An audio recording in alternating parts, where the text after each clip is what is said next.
تكييف في الصالة، عفش أول سنة، فيو واجهة.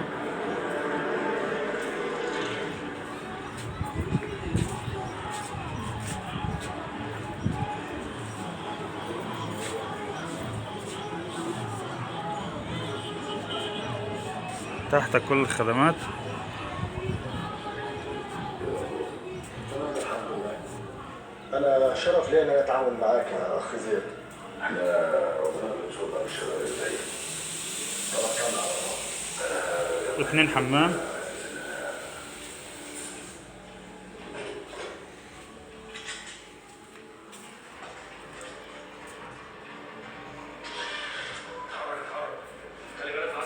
أوضة فيها سريرين، شباكها على الشارع، مفيش أوضة على منور. دي أوضة فيها سريرين بالبلكونة بتاعتها، بلكونة واجهة برضو.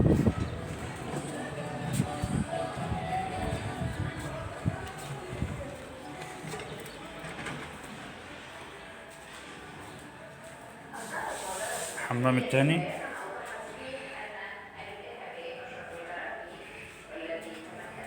الأوضة اللي جوه برضو ببلكونة وبتكييف عشان خاطر البلكونة مش بحري.